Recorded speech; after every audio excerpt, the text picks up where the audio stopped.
Assalamualaikum dear students. Welcome to your lecture of MDCAT English with me, Professor Ahmed Qureshi. Welcome to another lecture of MDCAT where we are going to discuss some key concepts related to your MDCAT examination, and we are also going to discuss some vocabulary words for you as well. Today's topic is combination mistakes and conjunctions and vocabulary, and in vocabulary we are going to discuss few important alphabets from C, and as far as the combination mistakes and conjunctions are concerned, we are going to look at different rules and how we can attempt questions which combine together give you a better outlook and a better result for your MDCAT examination. So let us start today's lecture. Our first topic is of combination mistakes, and we are also going to discuss a few conjunction rules as well. So let us begin our today's lecture. Combination mistakes.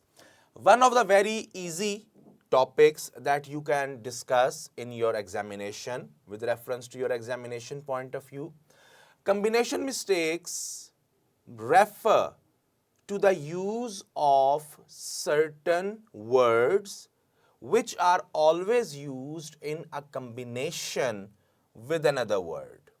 How such combinations are made and what are these combinations? We are going to discuss a few such combinations, and then we are going to see which mistakes do we commit while making these combinations. Our first rule is neither should be used in combination with nor. Whenever you have neither, always remember that its combination is set with nor, whereas either or whether should be used with or. This is one of the most common mistakes that most of the people make, especially with reference to neither. Often, at times, we can see that people use neither with or, which is oddly incorrect. Neither is always used with nor. Plus, either or whether are used with or as well. Not only is used with but. Not only is used with but also, but as well, but to, and but. Whenever you have any of these words in a sentence and you are asked to make the sentence a better sentence or an appropriate sentence or find out the mistake, just remember these combinations. These are the combinations that we are talking about. Neither will always go with nor, either or whether will always go with or, not only will always go with but also, but as well, but to, and simple but. So these are the combinations that you must keep in mind when you are attempting any sentence that has neither, either, whether, not only, or, but also. And if there is anything else written in that sentence, obviously that is the problem or the error in that sentence. Following are some other useful combinations of words. To, with to, between, both, and. Whenever you are going to use between or both, between and both, you are going to use and with them, and so many. There are so many combinations that you must know and have in mind. From, to, till, all, among. Whenever you are using from, you are always going to use till or to with that. From 2 p.m. till 3 p.m. We have our class from 3 o'clock till 4 o'clock. Then all among such noun, such is used with a noun, as, so with an adjective, very with first degree, much with second degree, as plus adjective plus as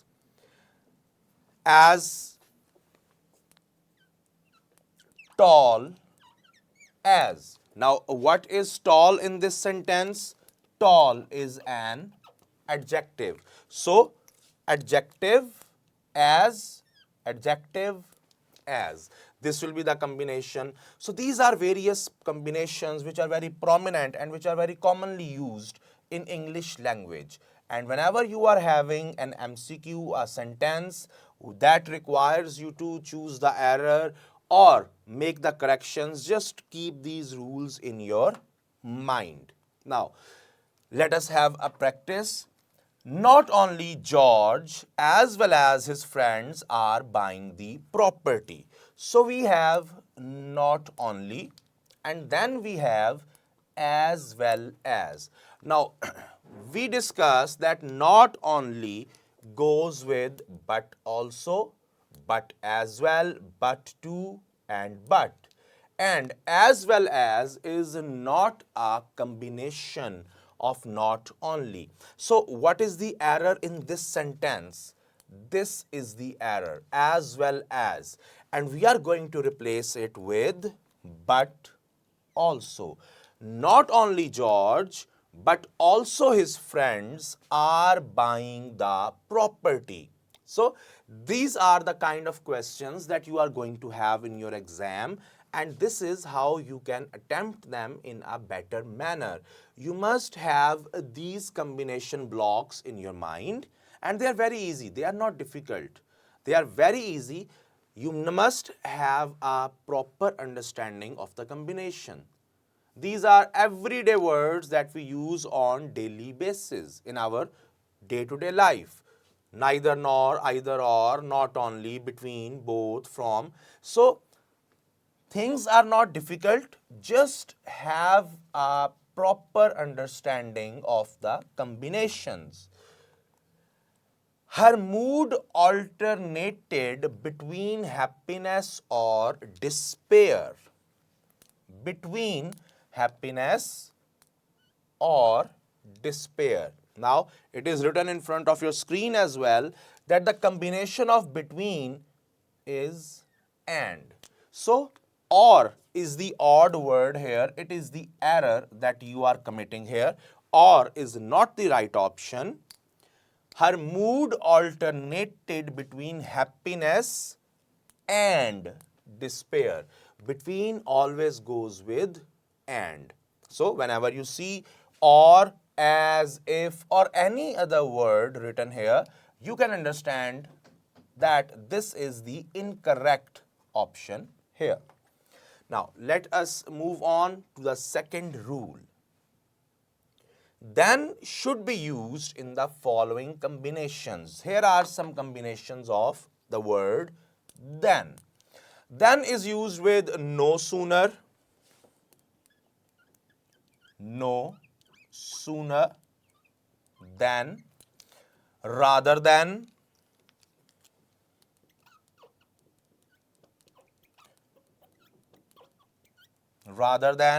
second degree, than any other. Although and though should be used with punctuation mark, comma. Most of the times we add some conjunction with although and though, but just remember that although and though is always used with a punctuation mark, and that too specifically comma. So we have some pairs of than, and then we have some corrections related to the use of although and though. So whenever you are going to have a sentence where you are using although and though, just remember this thing in your mind that you are going to use a comma with although and though, and this will be the correction that you must be making in that sentence. No sooner will be used with than, rather will be used with than, and so we have other combinations. Martin had no sooner sat down when the phone rang. No sooner and when. Now we have just discussed that no sooner takes than with it. So what will be the correction? Martin had no sooner sat down than the phone rang. The combination of no sooner is always with than. So this is one mistake that you must keep in mind, where to use than in which combination. Although prices are falling in absolute terms, comma, but energy is still expensive. Now, although, but. We discussed that although and though always take a comma. So there is no need for this but here. The correct format will be, although prices are falling in absolute terms, energy is still expensive. We are not using any conjunction here. We are not using any and, but, or, etc. We are simply using this comma here, and that's it. So the combination of although is always with a comma.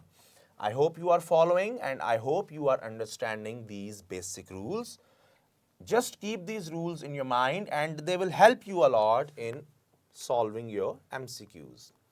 All right, rule number 3.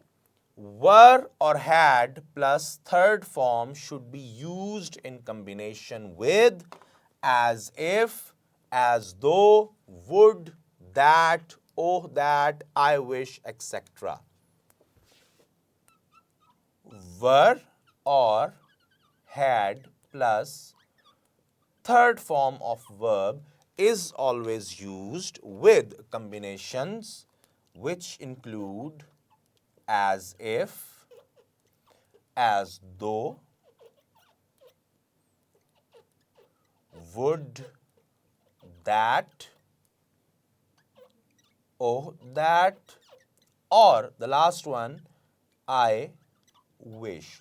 So whenever you have a sentence that includes as if, as though, would, that, oh that, I wish, etc., just remember you will always use either were or had with the third form of verb. Third form of verb will be used with were or had in such combinations. I wish you didn't lose that photo. I wish. So here we have I wish you didn't lose that photo. What are we going to use with as if? We are going to use the third form, and with third form we are either going to use were or had. And here we have I wish, and then since it was our main initial starter, sentence starter, so I wish you didn't will be replaced by hadn't, as we discussed in the rule. We have the had here. Lose will be replaced by the third form of verb. So we have had plus the third form of verb with I wish. So same goes for all these other sentences, as if, as though, would that, oh that. If you have them in the sentence, just remember you have to use the third form of verb with were or had. All right, let's move on to rule number 4.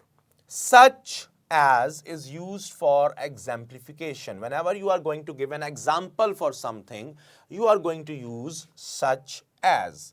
Whereas such that is used for cause and effect. So such as is used for exemplification, and such that is used for cause and effect. You must keep these two things in your mind. Such as will be referring to any example, and such that will be used as a indicator to cause and effect. So that is used with may or might to show purpose. So that is used with may or might. And what is the aim? The aim is to show the aim. That is to show the purpose. So that is used to show the purpose. All right.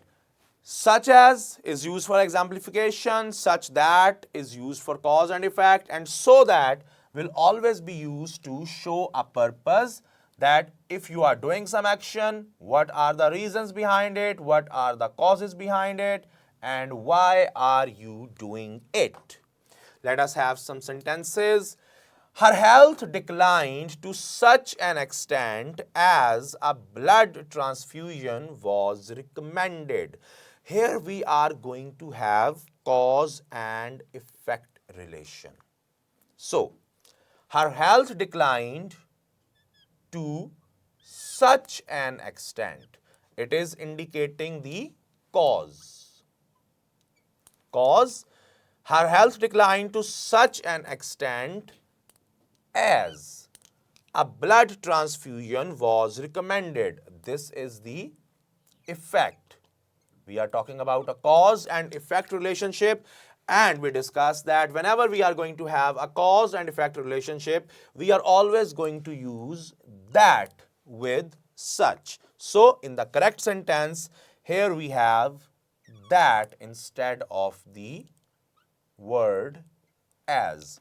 So, if you get this sentence and spot the error portion, just remember the combination that such, whenever we are talking about a cause and effect, since we discussed a cause and its effect, so such is used with that, not with as. With as, we are going to use such in the case of an exemplification, whenever we are giving an example. We had a cause and effect relationship, so we used that with that. All right. Fifth rule is hardly, scarcely, barely. Hardly, scarcely, and barely are used in combination with when. So, hardly, scarcely, let me write this down for further reference. Hardly, scarcely, and the third one is barely. These are used as a combination for when. No sooner is used with than. We discussed it earlier as well. No sooner is used with than. Although, though, because, as, etc. are used with punctuation mark, comma only. So, these things are the same. Although, though, these are new. Because, as, etc. are used with a punctuation mark, that is comma. So, remember, hardly, scarcely, and barely always take when and because, as, etc. They always take a punctuation mark, that is comma. As soon as Laura had left the house, it started to rain. As soon as Laura left the house, it started to rain. Now, in the first sentence, you can see that we have not used any punctuation mark. And in the second sentence, you can see that after this house, here there is nothing. After house, here we have used a punctuation mark, that is comma. So, as soon as will be followed by a comma in the sentence after this word house here. So remember the combination, as soon as will be used with a comma. I hope you are understanding the concepts so far. Here we are going to take a very short. Ji bete, welcome back to the class. I hope that the rules that we have discussed so far are clear to you. Now, moving on, we are going to discuss some rules related to the conditional sentences. What are the conditional sentences and how these rules work? We are going to have a look at them. So, the first one is, in conditional type 1, the conditional clause, that is the if clause, should be in present simple tense. The first clause, the if clause, will be in present simple tense, whereas the resultant clause should be in the future tense. Now, the conditional clause will be in simple present tense and the resultant clause should be in the future simple tense. You have to remember this combination. In if clause will be in present simple and the second one, the resultant clause,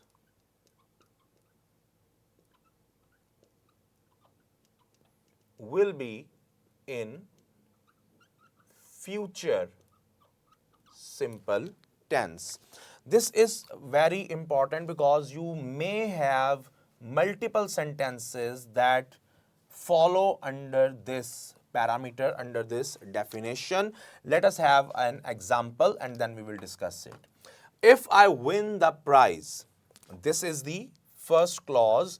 If I win the prize, it is also known as the if clause that we talked about here. If I win the prize, I share it with you. This is the resultant clause. Resultant clause, you can see here, it is not in the future. It must be in the future. If the first clause is in present and it is an if clause, this second clause will be in the future. So, if I win the prize, I'll share it with you. This is now in future and future simple future tense. You must remember this rule.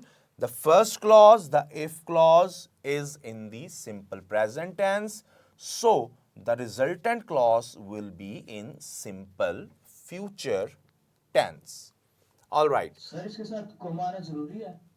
Yes, at times, most of the times, comma is used here because you are differentiating between the clauses. So, you use a comma to make that difference. This will be your first clause and it is also known as the if clause, and after comma you are going to use your resultant clause with future simple tense. All right. So, we use a comma to segregate both these clauses. All right. Got the idea? Sir Okay. Rule number 6. Both the clauses of zero conditional sentences should be in present simple tense. Now, what is a zero conditional sentence? A zero conditional sentence is a sentence that is a general truth, a situation that will happen in every case. So, both the clauses of zero conditional sentence will be in the present simple tense. If there is a universal truth there, if there is a statement that will be true in every context, so we are going to use the simple present tense for the both portions of the sentence for the both clauses. If it rains, the grass get wet. Now this is a zero conditional sentence. Why? Because it is understood. Whenever it is going to rain, the grass is going to be wet. There is no doubt about it. So that is why we call it a zero conditional sentence.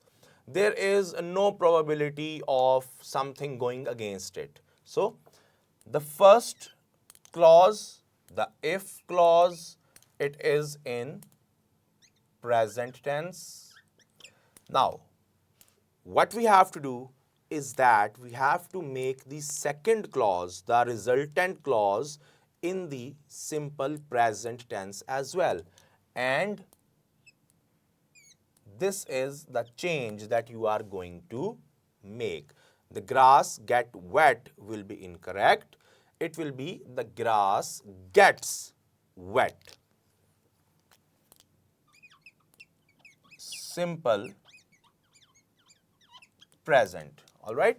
So in zero clauses, whenever you are talking about a statement that is true, that is a universal truth, that is always going to happen, both the clauses will be in the simple present tense. Then in conditional type 2, past simple tense. The conditional type 1 is the combination of present and future. The past tense is used in conditional type 2. Past simple tense is used in the if clause. Here we use the simple present tense in conditional 2. We are going to use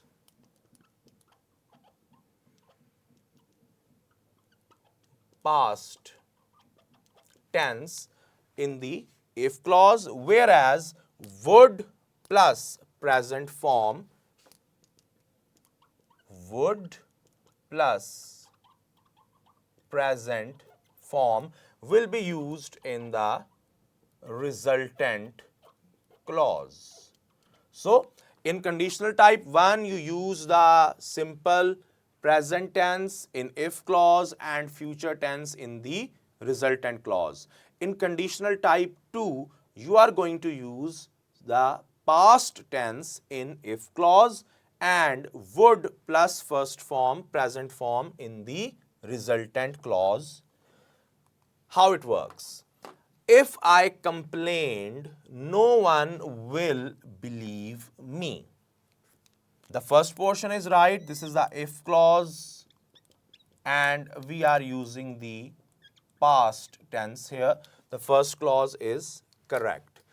The error lies in the second clause. No one will believe me.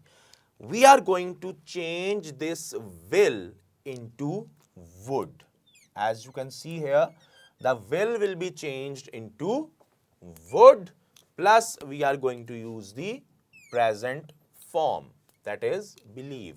So just remember, in the second conditional sentences, we are going to add would in the resultant clause and the if clause will be done by the help of simple past tense. All right, let's move on towards our next rule. In conditional type 3, now we are moving towards the third conditional.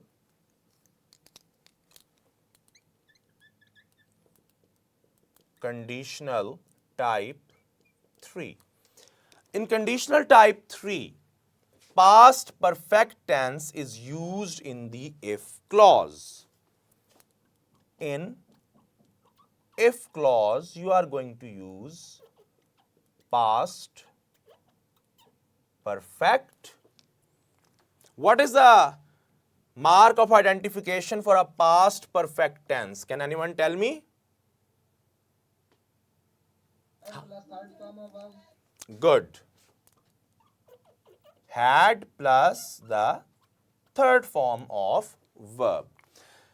Whereas would plus have plus past participle will be used in the resultant clause.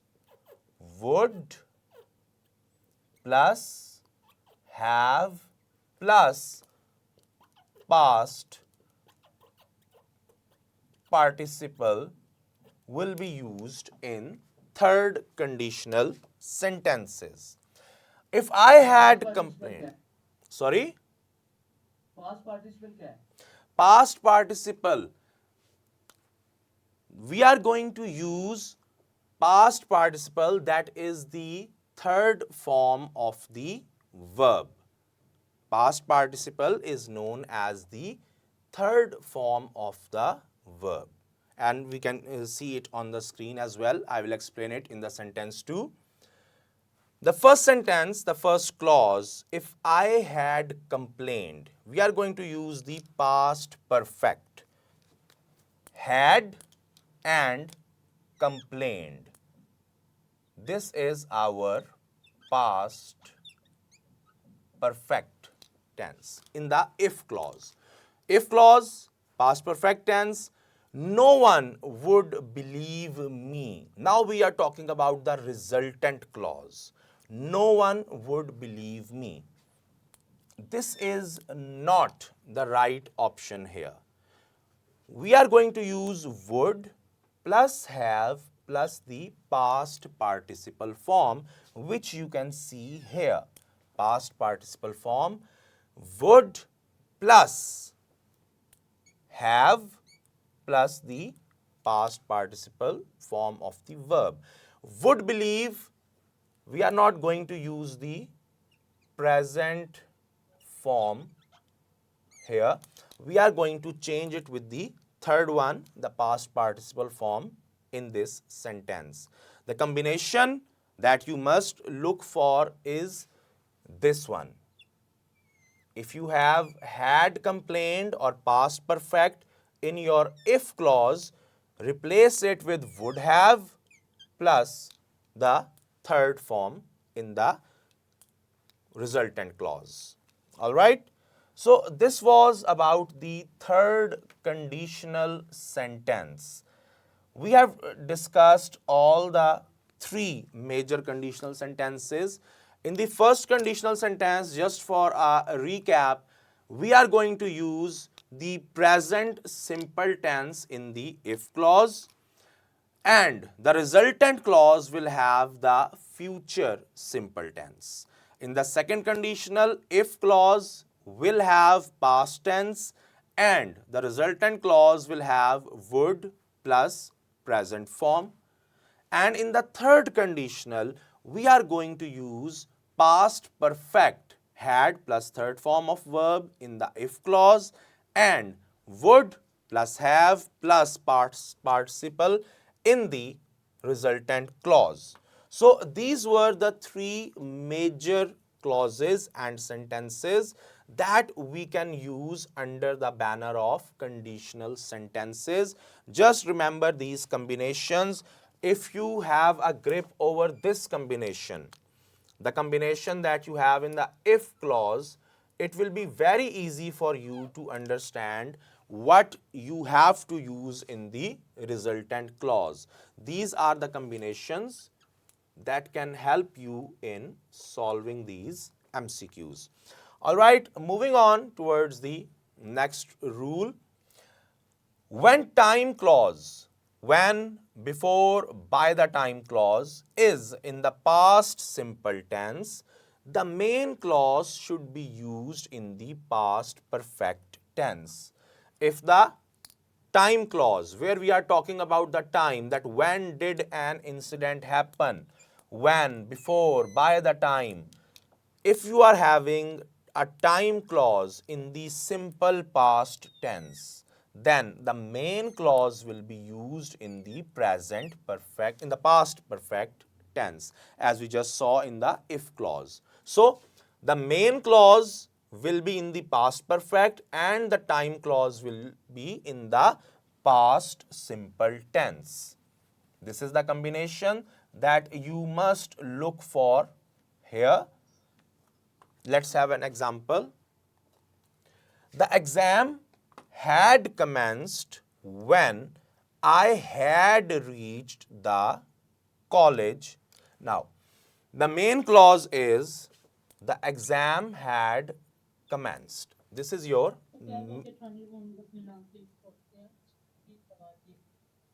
sorry, bete, come again. Sir, कुछ नहीं by mistake. All right. Okay. So, the first clause, the main clause, the exam had commenced. It is in which tense this is? It is past perfect. So, the second clause, the time clause, this is your time clause. In time clause, we are going to use the simple past tense. So, we are not going to use had here. It is the error, it is the incorrect word. In this clause, what we are going to do is that we are going to use the simple past tense, that is reached. So, remember, the main clause and if you are having a time clause. So, if you are having a time clause, it will be in past simple and the main clause will be in past perfect tense. Got the idea about it? Any confusions here in this point? All right. So, these are the combinations that you must keep in mind whenever you are attempting your questions related to clauses. Especially, we talked about the conditional clauses and then we are talking about the time clause. Just remember these combinations and they will help you in solving your paper. All right, we are again going to take a very short break of 2 minutes. We will be right back. Stay tuned and we are going to continue our lecture after that. We will be right back.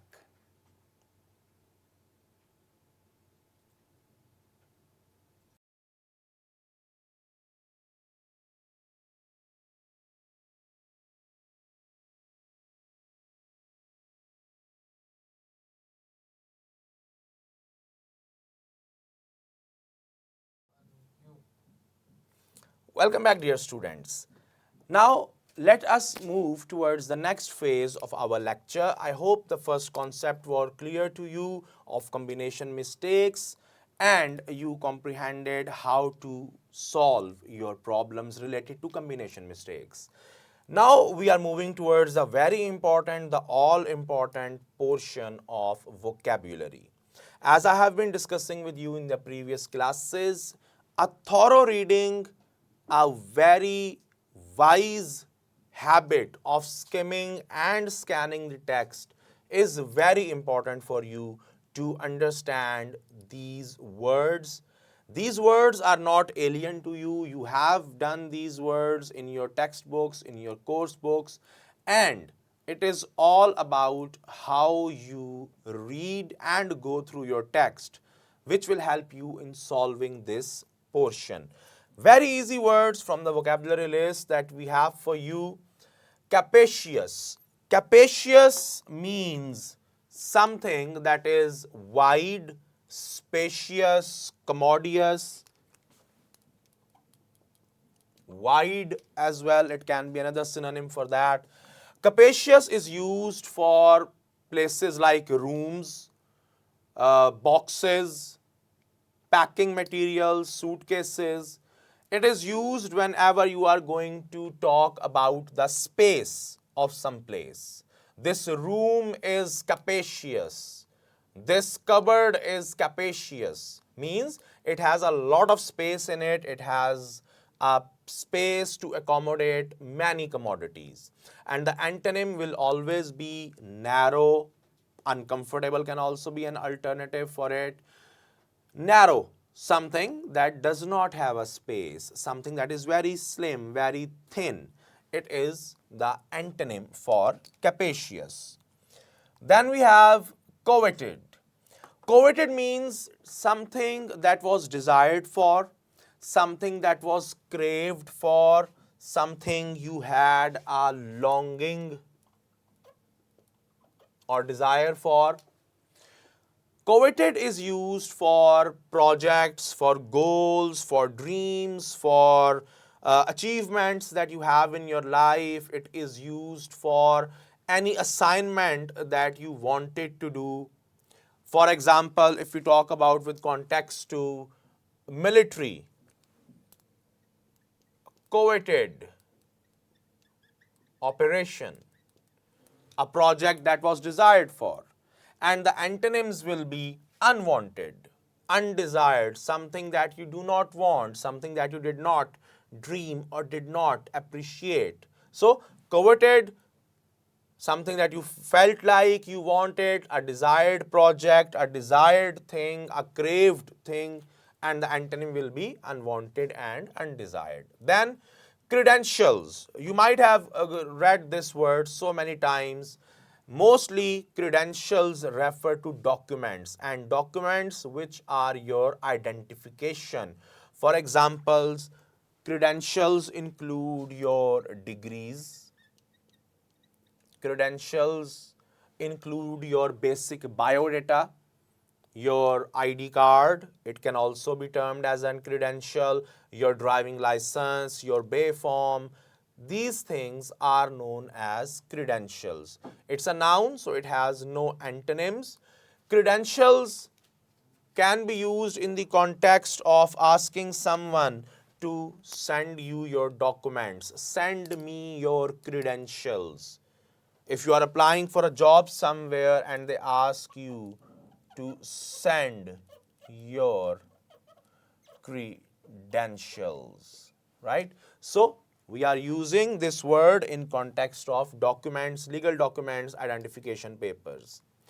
Then crudely, unrefined, unprocessed. Mostly crudely is used in a talking manner, for your tone, for your general gestures towards someone, for your behavior, crude behavior.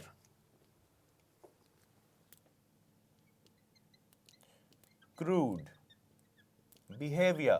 So, unrefined, unprocessed, crudely means when you are talking with someone or when you are behaving with someone in a very casual manner, in a very non-professional, in a very informal manner. That is when we use this word crudely, and the antonyms will be refined, developed. You are talking in a very well-groomed, well-disciplined, well-oriented manner. So this was for crudely. Next we have compelled. Compelled means to force someone, to push someone to do something. Compelled is used in terms of taking some actions. Compelled to dig. So if someone asks you to dig a pot in the ground, a pothole in the ground, then you can use the word compelled. Someone is making you do something that is physical, something that is laborious. So for this context, you are going to use forced or pushed, and the antonyms will be something that you do willingly. Compelled is forcefully. The antonym will be something that is done willingly or by heart, something that you actually have interest in. Then comprehension. Comprehension, you might have done it in your curriculum so many times. Comprehension means to understand something. Comprehend, comprehension, it refers to understanding of something. It refers to defining something, explaining something. And the antonyms will be confusion, vagueness. You are not sure about something, you are confused, you do not know how to define something, you do not know how to comprehend or understand something. So here we use the word comprehension. And then we have curious. Curious, interested, inquisitive, aroused, Aroused can also be a synonym. Aroused, arousal of interest. When you want to know something, you want to know what a topic is, what a theme is, what an occasion is. You do not have the idea, but you are very interested to know it. So this is the use of curious, curious longing, curious desire, curious object, curious conversation, very enthusiastic, very passionate, where you seek answers basically. And the antonym will be uninterested, uninvolved. You are not concerned. Unconcerned can be another antonym. You are not concerned, you are not interested, you are not involved. Whatever someone is talking about, someone is doing, or whatever something is. So, curious is used in the context of developing interest, taking a keen interest, and not having any interest will be the appropriate antonyms. So dear students, that was it for today. I hope you understood the concept of combination mistakes and the vocabulary was pretty easy as well. We will see you again inshallah in the next class. Till then, take care of yourself. Allah Hafiz.